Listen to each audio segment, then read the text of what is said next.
Hello friends, good afternoon and welcome to the EduSite network. Our topic of discussion today is environment and natural resources, problems and policies towards sustaining India's future earth. And friends, for this very lecture we have in the studio our subject expert Dr. R.B. Singh. He is head Department of Geography, Delhi School of Economics, University of Delhi, and also Dr. Singh is the Vice President of the International Geographical Union.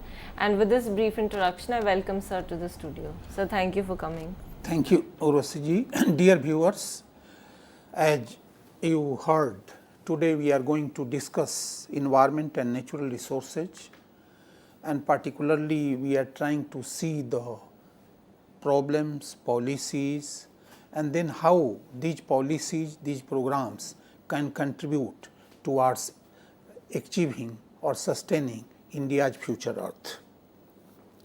You know, environment means surroundings. Generally, traditionally speaking, environment means surrounding.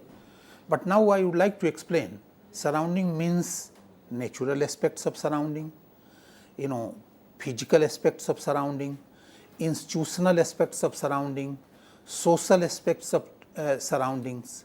So, environment includes three keywords or three components, I would like to say: biosphere, largely it is known as biological system; sociosphere, institutions, policies, program; and technosphere. Technosphere means productive system like agriculture or industry or variety of other transport systems.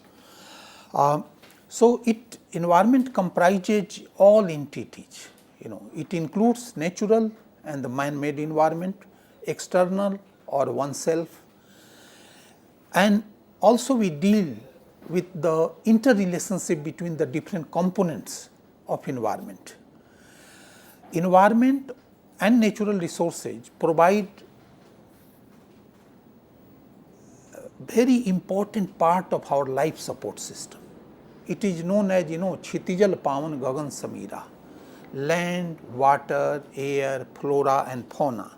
These are the five important. And since Vedic times, man and nature or human and nature, Prakrit or Purus, form a inseparable part of our life support system. So, actually, here I would like to bring before you very briefly three important concepts of environment. Environment provides basic needs of our society. For what are these basic needs? Basic needs includes food, fodder, shelter, variety of other requirements. When we need these life support system, we go to the environment. Then second important point here I would like to elaborate: environment provides raw material of our productive system. Productive system means like agriculture. If we need agriculture, if we need raw material for industry, from where we get? We get from environment. Third important point here I would like to bring before you, that if we do not need anything, where we throw? We throw into the environment. So, environment is known as receptor of the waste also.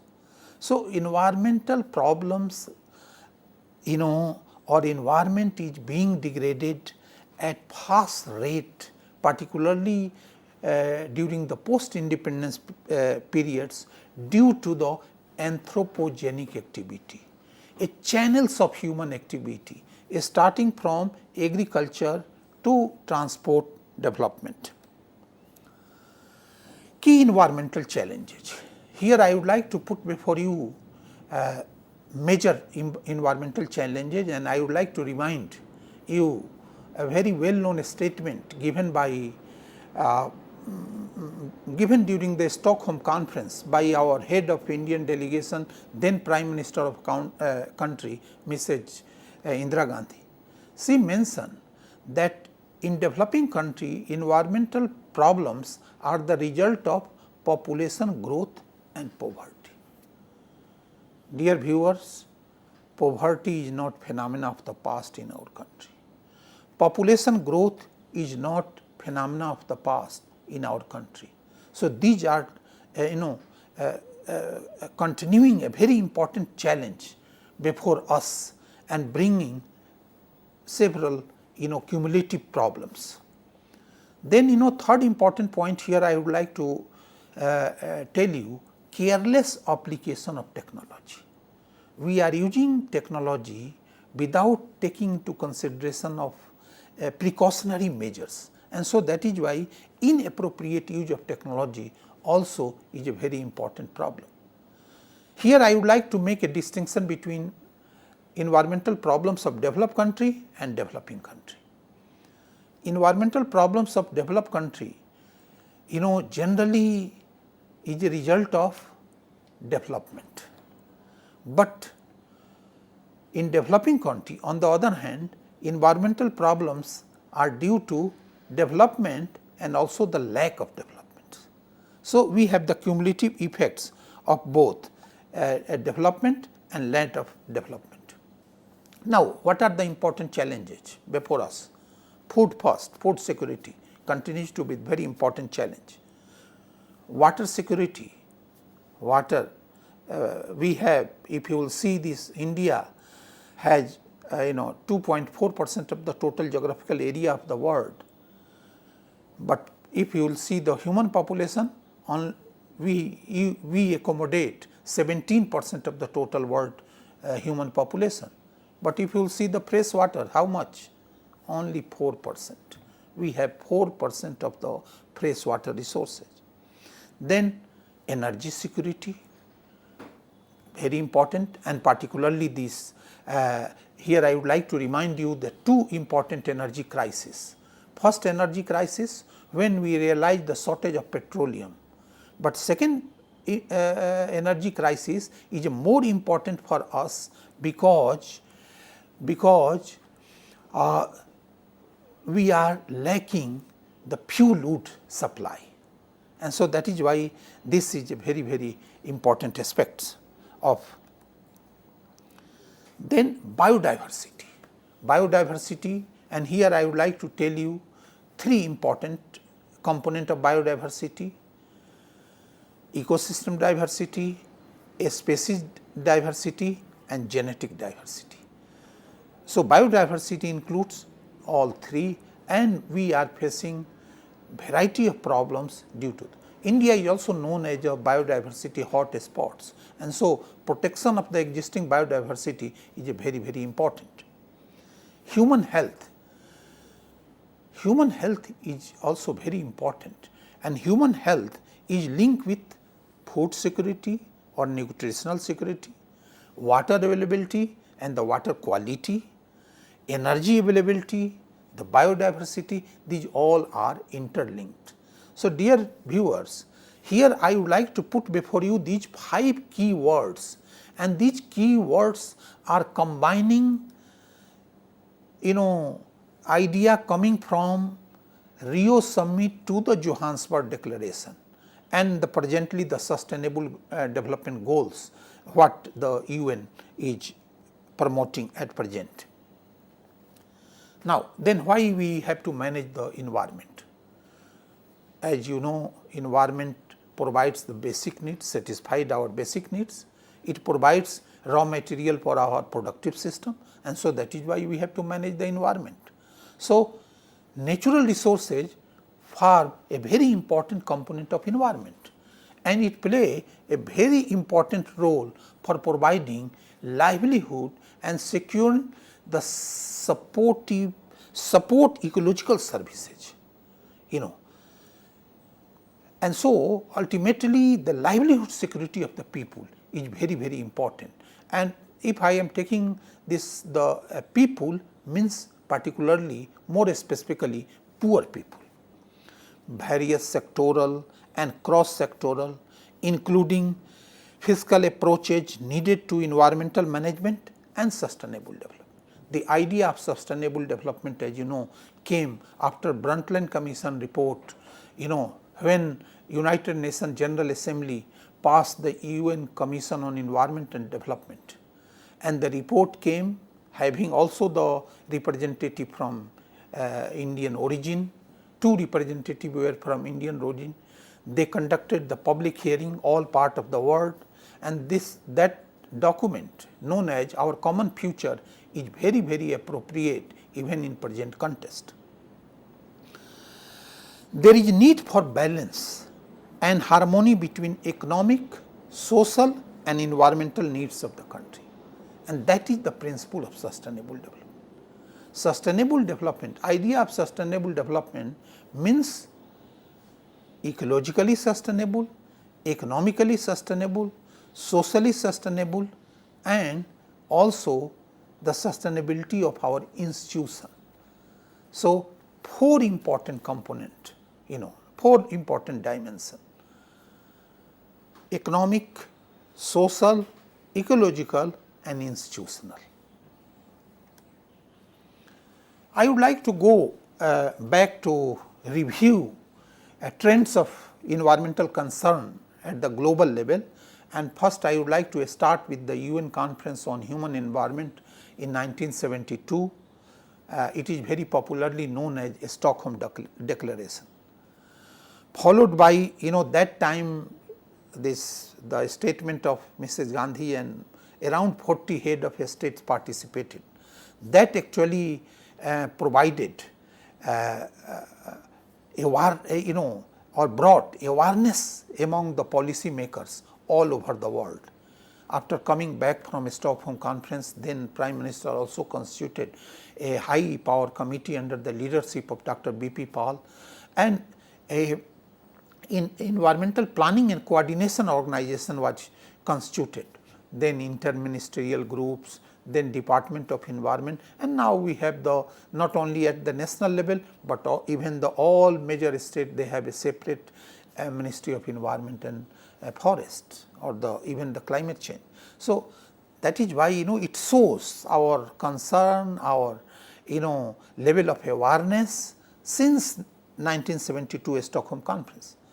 Then United Nations Conference on Environment and Development, it is also popularly known as Rio Summit in 1992, where Agenda 21, 27 principles, what it is known as, popularly known as Rio Declaration, came into existence, covering all aspects of environment and development. Convention of Biological Diversity was also passed. A framework of Convention of Climate Change, UNFCCC, also came into existence at a later stage. Then World Summit on Sustainable Development in 2002, then United Nations Conference on Sustainable Development in 2012, and particularly this 2012 conference brought before us sustainable development goals. How we can achieve sustainable development goals, not looking the sectorally, but also the geographically in different parts, taking to or involving the different section of society, like a youth, like other poor people, more than almost the 900 million poor people live in this world, and it is very important for protecting the environment. I think we have to improve the status of the poor, and we have to reduce the poverty. Coming to the national policy, I told you this Department of Environment and Ministry of Environment were constituted and all, but National Forest Policy 1988 also brought before us conserving particularly the forest. Traditionally, if you will see earlier, environment was considered more natural environment, and environment preservation means forest preservation. Both were considered as an interchangeable word, But later on, after the coming of Environmental Policy Protection Act of 1986, we incorporated and we consider that environment is not only the natural, but also the cultural. And so, many cultural aspects came, brought before us under the umbrella of the environment and development. Then before going to the Stockholm Rio summit, then Prime Minister also declared in our country national conservation strategy on the pattern of the world conservation strategy, and so that is why it provided lot of opportunity for the poor people, for the indigenous group, for participating in plantation, participating in the environmental program, and also getting a proper share of the benefit. Then policy statement on abatement of pollution in 1992 came into existence. If you consider the sectoral policy, particularly I would like to mention, because agriculture is a mainstay of our Indian economy, and so that is why environmental management cannot be separated from the agricultural development, and so that is why National Agricultural Policy 2000 brought before us, taking into consideration of the various aspects of agricultural development and diversification of agricultural, using as a very important principle of natural resource management. Then national population policy, population growth continues to be the very important challenge, posing a problem, a threat to our environment, not only due to the pressure of population, but also here I would like to bring before you the quality of population is very important. In developing country, quality of population is very, very important. We have to improve the quality of population so that we can reduce the pressure from the agricultural land, from the forest land, and more specifically or particularly in marginal regions like mountains or the coastal regions or the dry areas or dry lands. National water policy 2010 came into existence, and all these policies have recognized the need for sustainable development in their specific context and formulated necessary strategy. The water management, integrated management of floods and drought, the watershed as a unit, watershed became a feasible unit of development, different altitudinal gradients and transects were identified in order to promote better environmental policy according to the agroclimatic zones. The whole country has been divided into the different agroclimatic zones, so that we can understand the landscape synthesis in a more better way. Coming to the National Environmental Policy of 2000, that is the current environmental policy, just I would like to quote, the National Environmental Policy seeks to extend the coverage and fill in gaps that still exist in light of present knowledge and accumulated experiences. It does not displace, but builds on earlier policy. So, this policy, new policy is very much linked up with the 1986 policy, when 1986 may be considered is a very, very auspicious, when the Indian Parliament passed a Comprehensive Environmental Protection Act, because before that we had several different rules, regulation and the policy programs more sectoral in nature. Healthy environment is a responsibility of a state and people. It is recognized that the healthy environment is not only the state responsibility alone, but also that of every citizen.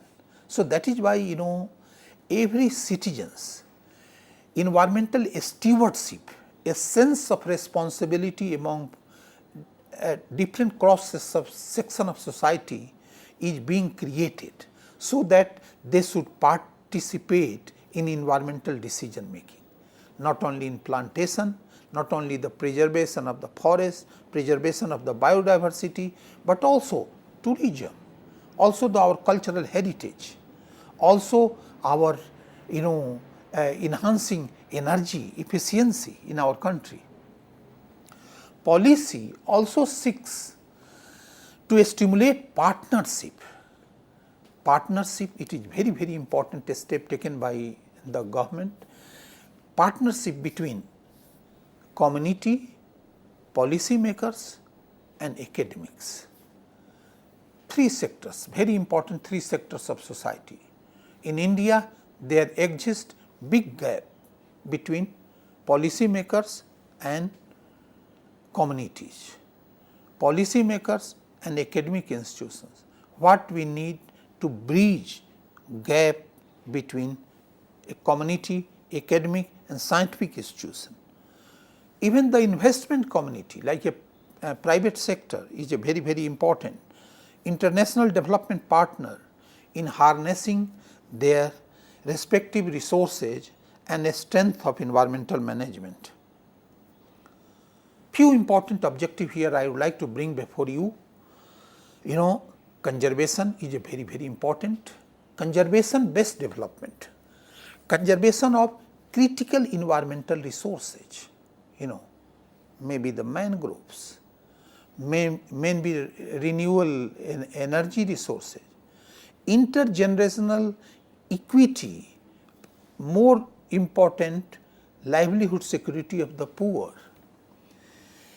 intragenerational and intergenerational equity, integration of environment concern in economic and the social development. So, every walk of socio-economic development incorporating this environmental governance, bringing the component of the governance based on maybe a spatial information technology, digital governance, computerized governance, so that we can reach to the different cross section of society.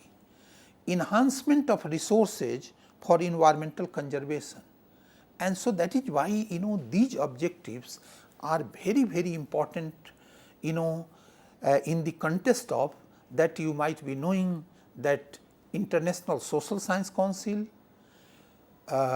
International Council of Science ICSU, they launched jointly Future Earth initiatives.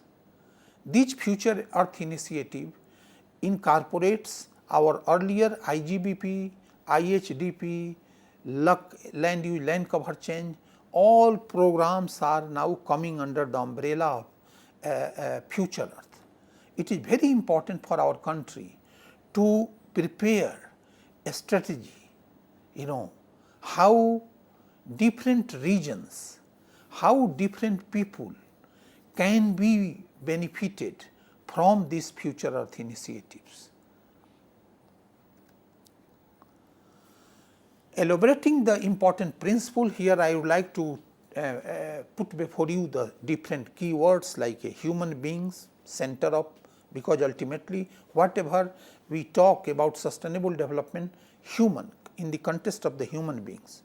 Right to development is a very important, because poverty is not the phenomena of the past.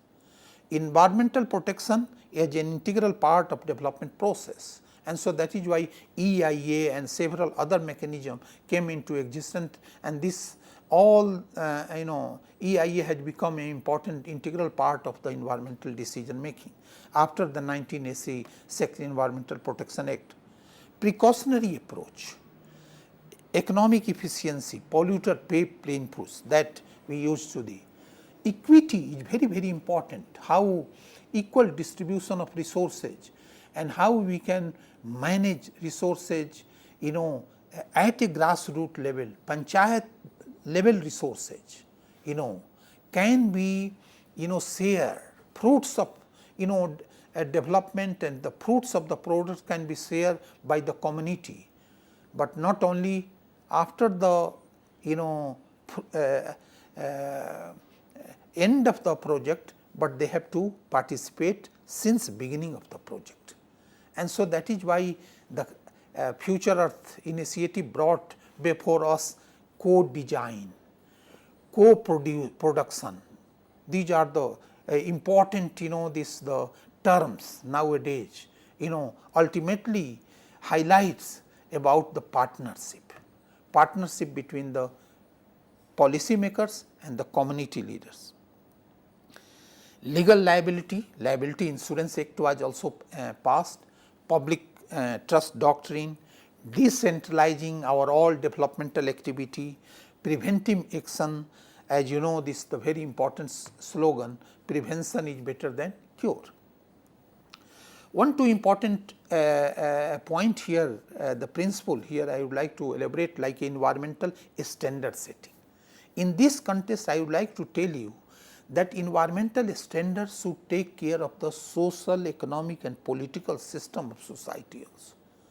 We can't adopt system of Europe or the America blindly. We have to modify, to refine, looking our own problems, looking our own social system, our economic system, our political system. Environmental quality is not only the source of societal risk, virtually every activity of humans is affected by this, and so that is why the risk reduction, disaster risk reduction has become a very important principle after Sendai framework adopted last year.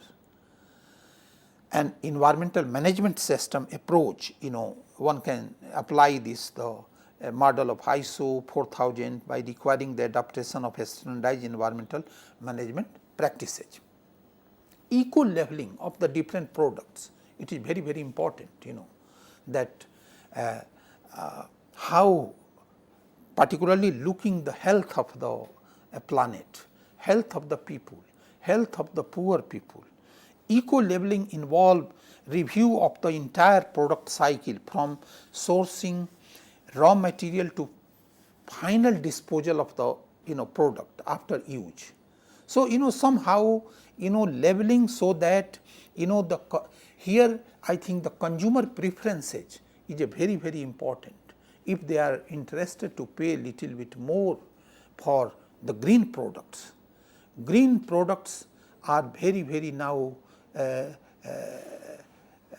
essentially needed for societal development, but for that I think we have to not only to go external or ad hoc standards, but we have to adopt our own national environmental standards.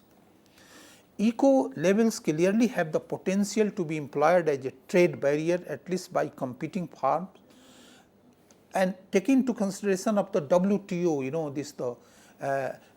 through the trade. Through trade it is possible to also achieve the environmental management in many developing countries. Here I would like to summarize these several policy and program under the broad category of the environmental pillars like forest,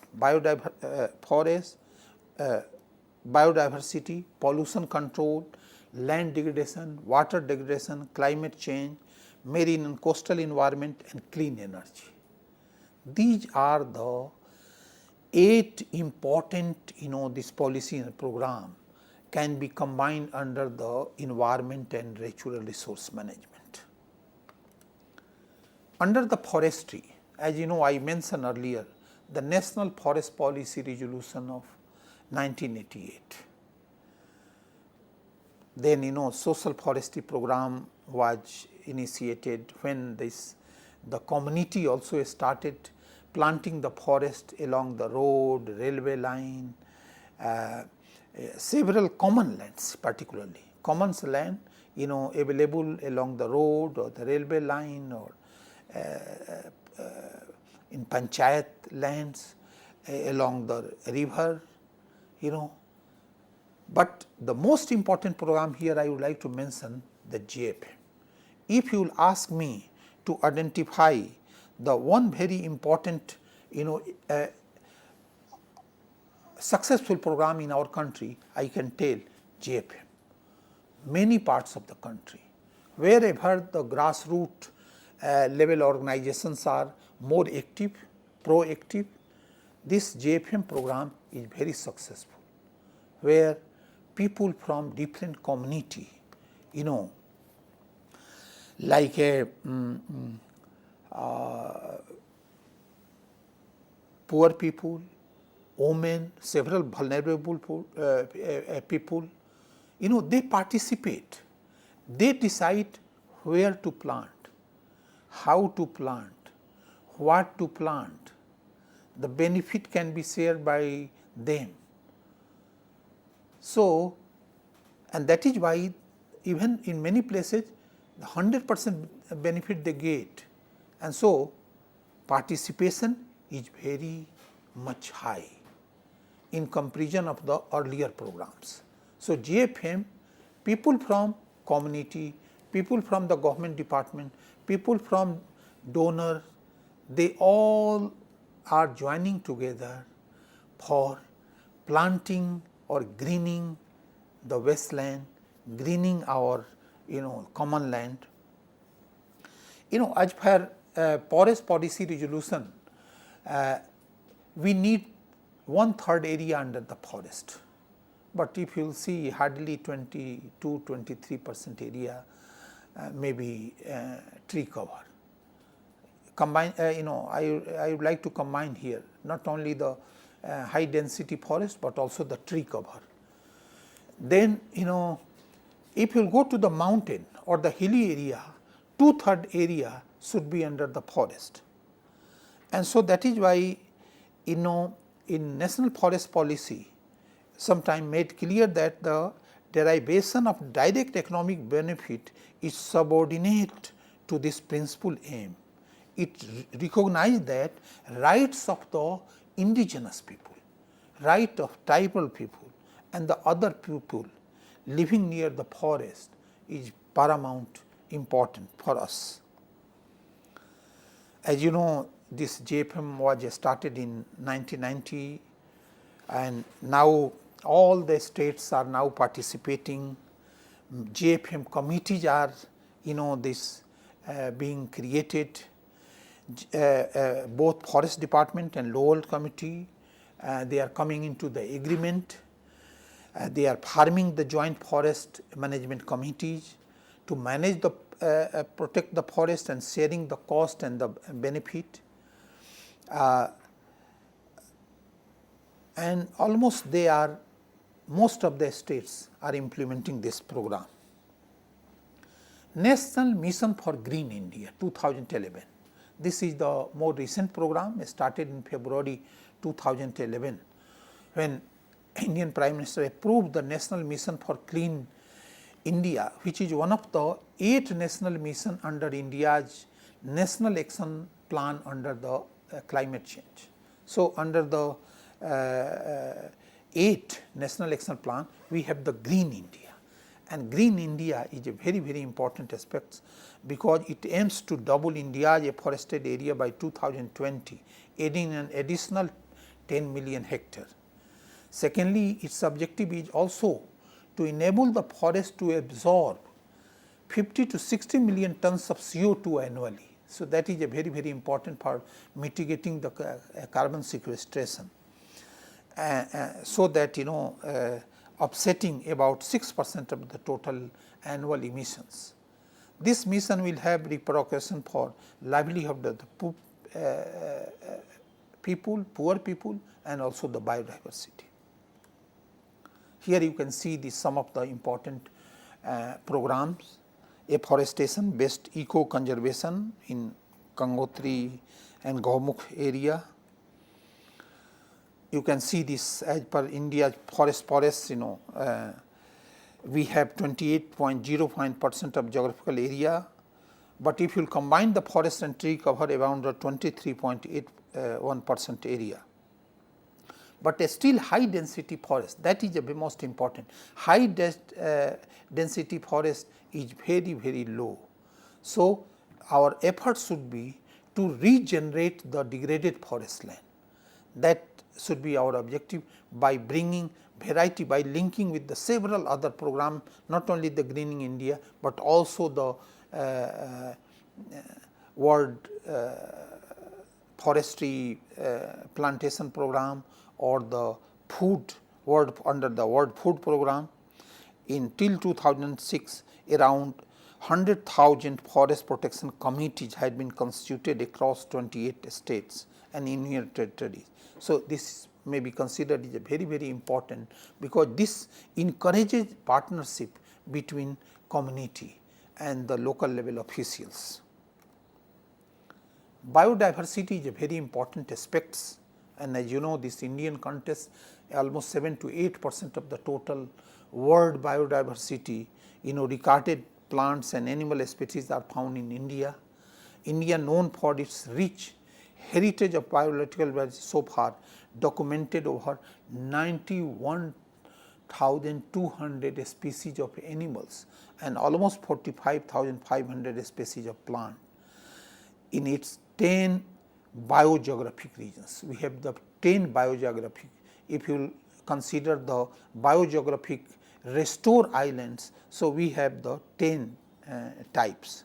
However, the continual degradation of habitat due to degradation of forest, land and water quality has threatened India's biodiversity significantly and makes India home to 9% of the world threatened species. This is a very important concern for our country, and every cross section of society should participate for preserving this.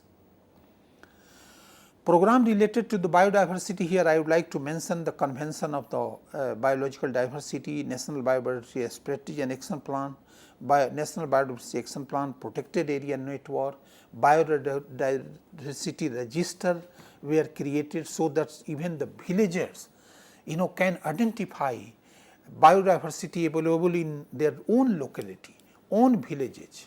It is very important for us that this plan of action can be linked with the village level. If you will see Convention of Biological Diversity, largely focusing on the conserving of biodiversity, but also on sustainable use of biological resources and equitable sharing of benefit arising out of it.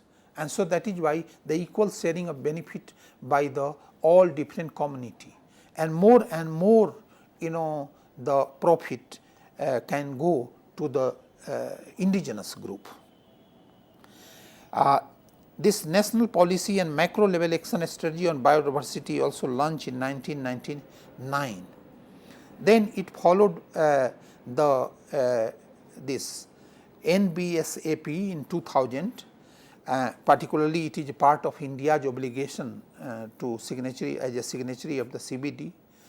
It is a macro level statement of policy gaps and strategy needed for conservation and sustainable use of biodiversity.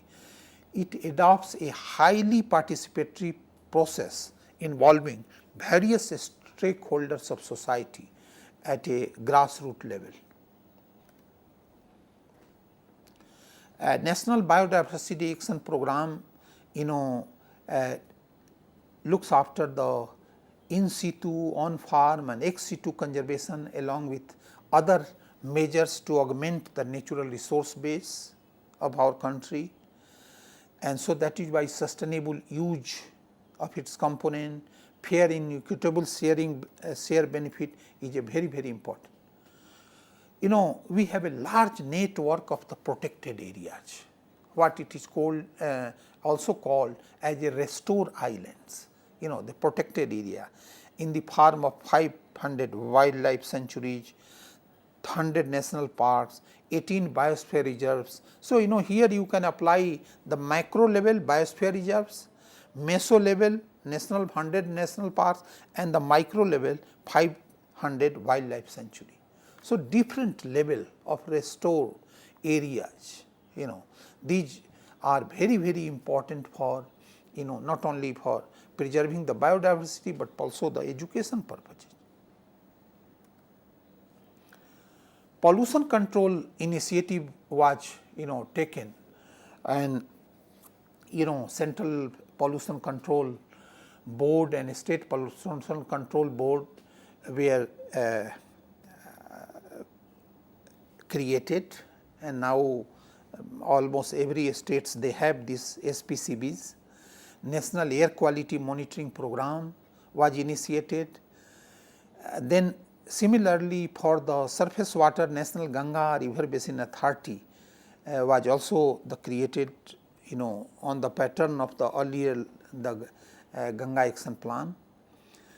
If you will see this, the Central Pollution Control Board, in 1981, I would like to go back to 1981, when this for mitigating the deterioration of or reducing the deterioration of air quality, this government enacted the Air Prevention and Control of Pollution Act, and also this act provides the emergence of CPCB and state pollution control boards, largely for collecting and disseminating environment related to air pollution, inspect air pollution control area, assess quality.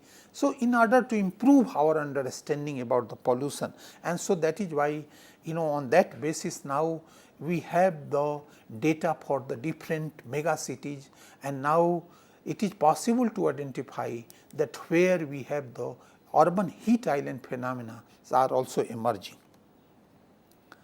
National Air Quality Monitoring Program is also national important program. The present national network includes 424 manual monitoring stations across 175 city, towns and industrial areas, and 48 continuous monitoring stations, 24/7 basis in 28 cities including 16 metros.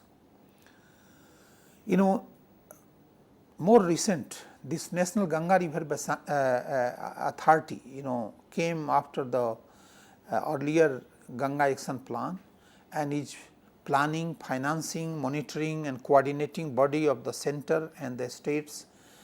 And we are linking our all rivers now. We are not only considering for the trade purposes, for the fishing purposes, for the environmental protection, for the community empowerment. So, this whole program is not only is being considered for protecting the river water, but is a multifaceted program, multifunctional program, so that we can achieve the navigation purpose. We can use the such river water, Jamuna water or the Ganga water, but also for fishing, also for the protection of biodiversity. Like a dolphin is a very disappearing species in some part of the Ganga basin. Land degradation is very important, and as you know, the agriculture is a mainstay of our Indian economy, and so that is why with 2.5% of the world land mass, almost it is a 2.4%, India support more than 17% of the world population. So, you can understand from your own perception the type of the pressure we are getting.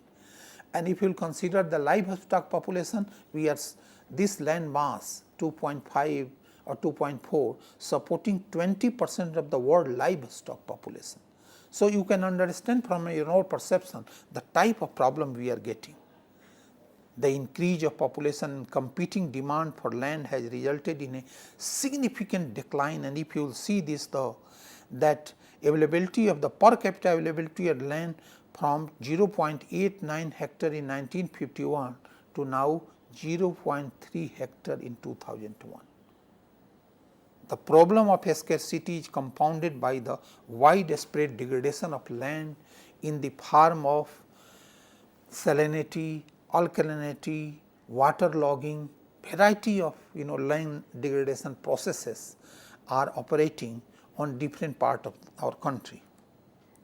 Here you can see these landslides in the exposed area after the receding of Gangotri glaciers. So, high mountain area you can find the more the landslips, rock falls, land subsidence, soil erosion, variety of these important land degradation processes are involved. Now, several programs were initiated for land management. You can see in drought prone areas, large area of our country generally considered as drought prone areas, and so during the 4th 5-year plan, 1973 DPAP program was initiated, integrated watershed development program in 1989, National Watershed Development Project for rain-fed area. As you know, 68% of total of our area may be considered as a dry area, rain-fed area.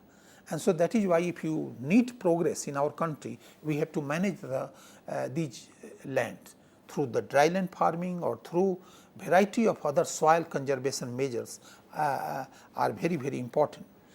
Reclamation of development of alkalis and acid soil, watershed project in the shifting cultivation area, northeastern area, and the part of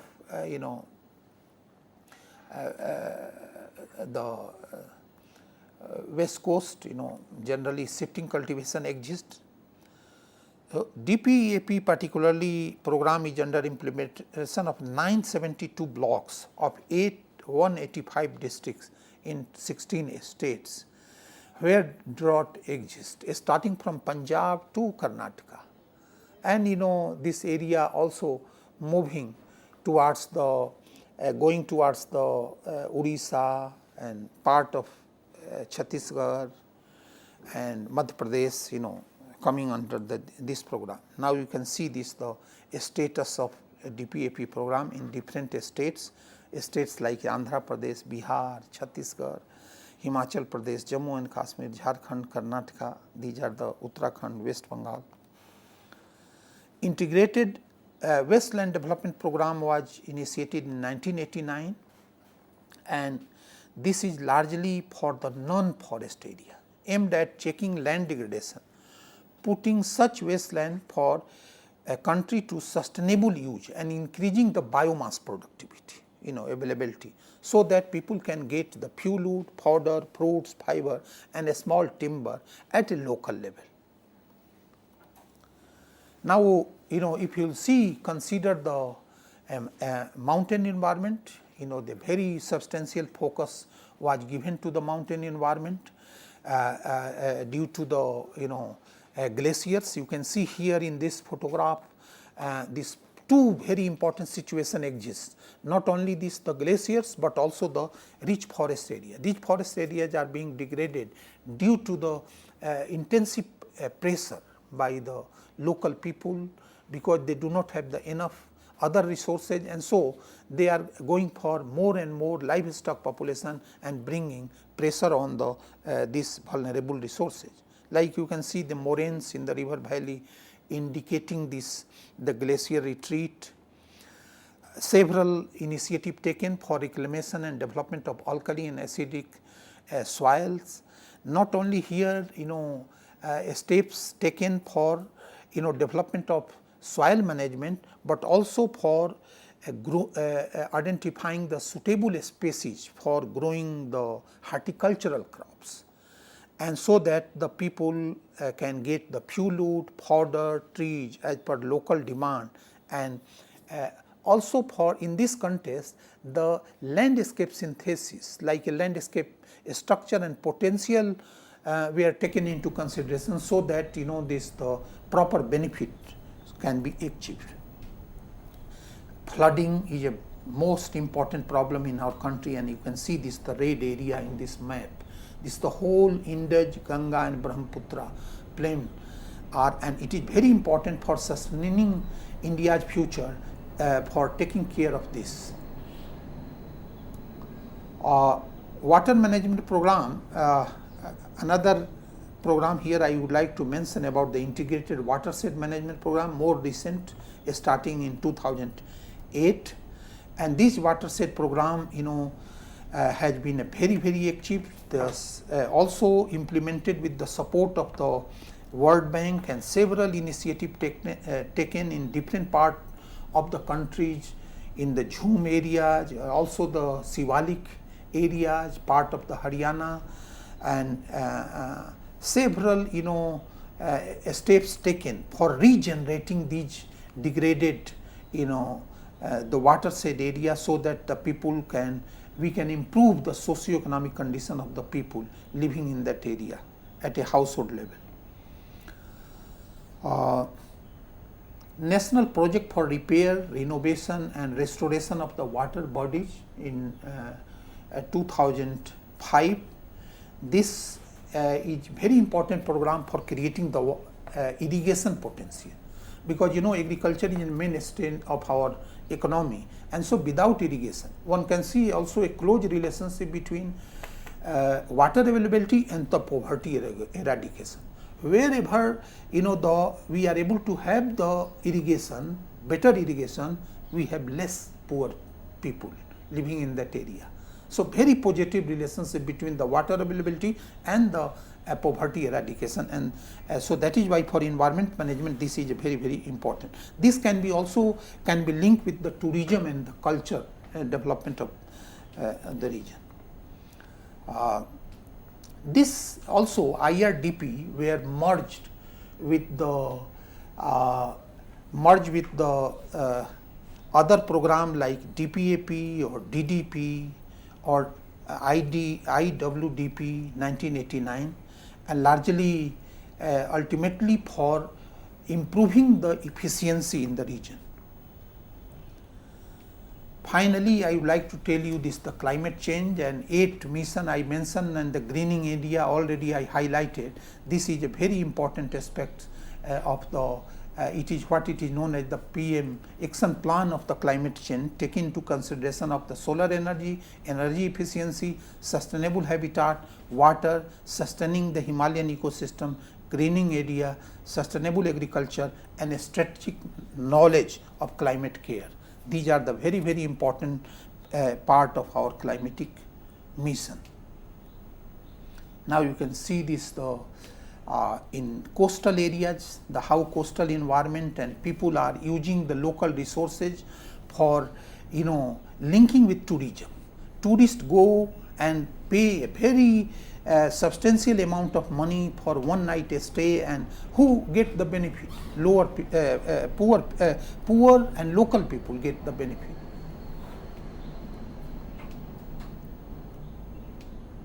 So that is why integrated coastal zone management was initiated.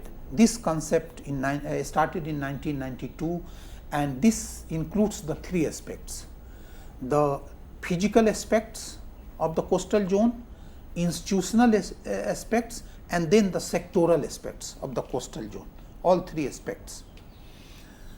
Clean energy is very important, not only improving the renewable energy, but energy efficiency, energy appliances. Now this has become a very important part at our household level, so that even the people are participating. It is very important that they should, everybody should contribute for achieving the mitigating the climate change, and this can be done through using the energy efficient devices at a household level. Jawaharlal Nehru solar mission, the green ratings and all. These several legislation already done, and you can see this. I would like to divide into the 3 phases. First phase, the Wildlife Protection Act, Water Prevention, Forest Conservation Act, Air Pollution Act. Second phase, Motor Vehicle Acts, Public Liability, National Environmental Tribunal Act. Third phase, again came era of protection of plant varieties, climate change, ozone depleting, noise related. And then the fourth phase, Right to Information, Forest Rights Act, Hazardous, the Green Tribunal Act. And in this context, the role of panchayats and women are very, very important, because all programs, they are involving the panchayats and women. Finally, I would like to conclude that to have a better understanding of vulnerable environment, Indian scientists should focus on how physical and human ecosystem operate and interact in the context of Future Earth Initiative. Understanding complex resource environment interaction within a space provides an important base for sustainable environment management, taking into consideration of the social, economic, ecological and institutional aspects of environment. Thank you very much. Thank you so much, sir. That was an extremely interesting and engaging lecture, and also prodding us to think more about how to take care of our environment, and as sir mentioned, how the future Earth is going to be. And so again, sir, with this we would like to thank you sincerely and take the leave of our viewers also, and assure them that we'll be back with more such thought-provoking and very sincere lectures. Thank you so much, sir. Thank you. And thank you so much, viewers. Have a wonderful day ahead.